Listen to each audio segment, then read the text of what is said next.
Today is February 1st, 2024, and today marks the 1-year anniversary that me and my dog Maggie moved into our shorty bus, which we affectionately call Puddle Walker. And I'm going to tell you my observations, my honest feelings about what that year's been like. Stay tuned.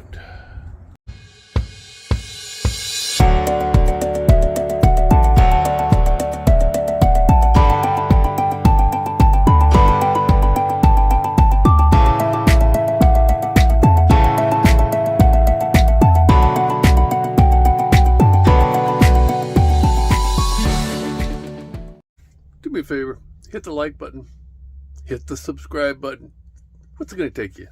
5 minutes total, please. Like, subscribe, help me build this channel. We got good messages. We got heavy stuff to talk about. We're going to help people. Like and subscribe. Thanks. All right, my name is Bill. That's Maggie in the background.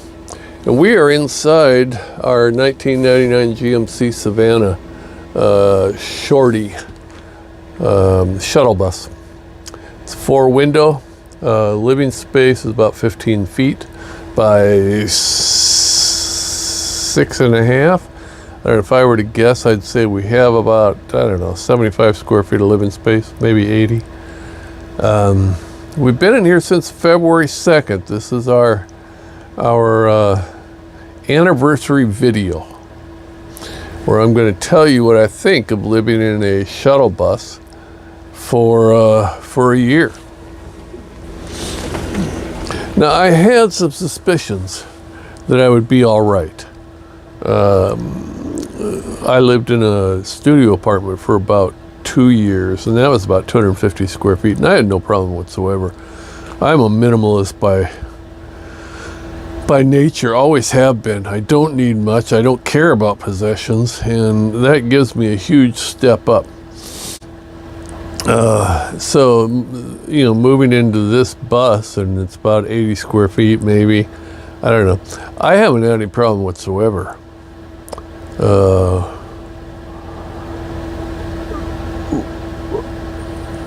The central message, and I'll get to specifics in a second. The central message I want to tell you: you can watch videos until the cows come home, fans. You can watch 250 videos of people talking about bus life and what's wrong with bus life and all the things that they've had to adjust to and all that, but none of it applies to you.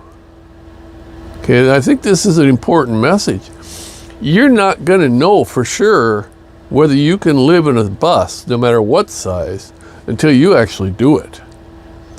It's a huge adjustment for most people. It's a huge adjustment. Your life is shrunk down to like almost nothing as far as space is concerned. And I have a 65-pound dog with me, and she takes up room.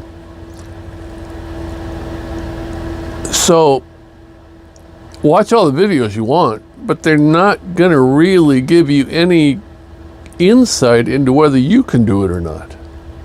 The only way to find out is to just jump into the frying pan. My suggestion, if you can rent an RV for a month, or you can rent a camping bus or a retrofitted bus for a month, or a camping van for a month, do it. You might get a feel for it if you're on the road for a month in a small space. You might start to get an idea of what is required of you, what you can expect to do every day, and then you'll know whether you're made for it. But watching videos ain't going to do it. It's not. I mean, you can get on forums, for 40 days and 40 nights, but it's not going to tell you whether you have the individual makeup to live like this. I do. I love it. I knew as soon as we pulled out of the driveway on February 2nd and I got behind the wheel and I started driving, I knew I loved it. Were there problems? Sure. But I expected them. And I'll tell you something, if you've ever owned a house, there's problems with owning a house. Okay, so if you think you're going to be trouble-free on the road, you're not. People always talk about the negatives. I don't have plumbing. I've got a cassette toilet. Here, let me show you. There's your cassette toilet right there. Whoops, let me pull that. There's the cassette toilet. I cashed in on the small mini fridge, and I've got a bigger fridge now. But we don't have running water. As you can see, I've got water jugs that have, spigots on them, and that's what I use for water. Electricity, this is not wired. I use a Jackery solar generator. When I've got shore power, I plug in. When I don't have shore power, it's good for 3 days without even being recharged. So, and that's good. That's been good for a year. And that's fine for me. It does everything that I want. Everything that I want. Let me put it this way. Everything that I need is taken care of as far as power and water and going to the bathroom and all that. Some people talk about what a pain in the butt it is to have to refill your water all the time. I don't find it to be a pain in the butt. People talk about what a pain in the butt it is to have to empty your sewer or your cassette toilet or your composting toilet. I don't find that to be a pain. Some people talk about how hard it is in a mini fridge where you have to continually shift through all the stuff to get to the stuff that's on the bottom. I didn't find that to be a problem. People talk about how hard it is to find a parking spot at night where you feel safe. Honest to God, one time in a year I have felt like sunset was coming and I still hadn't found a spot. One time out of 365 nights. I'm not saying it doesn't happen. I'm saying I haven't had that problem and I wasn't panicked. Okay, the worst that could happen, I would park at a street and a cop would knock in the middle of the night. That's the worst that could have happened. A cop would have parked in the middle of the night and told me to move, but that's never happened. It's never happened. Okay. People talk about feeling unsafe. I have met the nicest people that I have ever met on the road for the last year, or during the 7 months anyway that I was on the road. Super nice people. I don't have any negativity, except, here we go. Here's your one item. One item that if I could somehow solve, I would be one perfectly happy camper. You are constantly cleaning a shuttle bus. And from what I've heard from people who have 30-footers, you're constantly cleaning a 30-footer. You're constantly cleaning a van. They get dirty all the time. I sweep this bus 3 times a day. That's me and Maggie. Okay, it's a little better in the summer because we don't bring in as much stuff during the winter. Fur needles get stuck in her paws and they get stuck on the waffles of my shoes. And this bus is a mess during the winter. The bus isn't insulated. I've never been cold. I have a propane heater for when it's really cold, and I have an electrical heater when I got shore power, a little space heater that keeps it fine. It's not insulated. I don't have a fan in here. I've got a emergency hatch in the ceiling that I open up to let air circulate. Open the front door, open the ceiling hatch, and air circulates. Open the windows, I get a cross breeze constantly. I'm not saying that the complaints that people make about living in a bus aren't valid for them. I'm saying they're not valid for me. And that's the whole message of this video, and I think it's an important message. You will not know until you get out there and try it.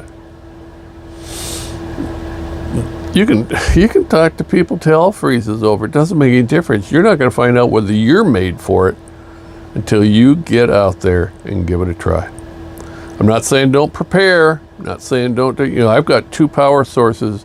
I've got a backup power source. I've got a backup heating source. I've got a backup water source. So I was fairly certain that I could get by for 3 to 5 days without anything if I ran into that problem. I'm not saying don't prepare. I'm saying the one thing that you can't control is how you feel about it. And you're not going to find that out till you get out there. So, 1 year in the shuttle, am I going to keep doing it? Yeah, I am. I love this.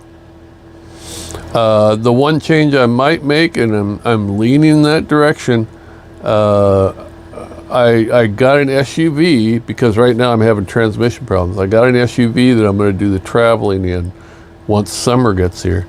And I think what I'm going to do is sell the bus and I'm going to get a tiny home and I'm going to upgrade to like 70 more square feet of living space. So I'll live in the tiny home, travel in the SUV, and this shuttle bus will move on to the next person who needs a shuttle bus for adventure. Okay, but that's got nothing to do with what I'm saying. Most people can't live in a tiny home of 150 square feet. They would find that oppressive. So take this to heart. Okay, if you can, find a way to get on the road in a shuttle bus for a month and find out whether you like it or not before you commit to a lifetime of it. And you know what? Even if you commit to a lifetime of it, Maggie's reaction says it all.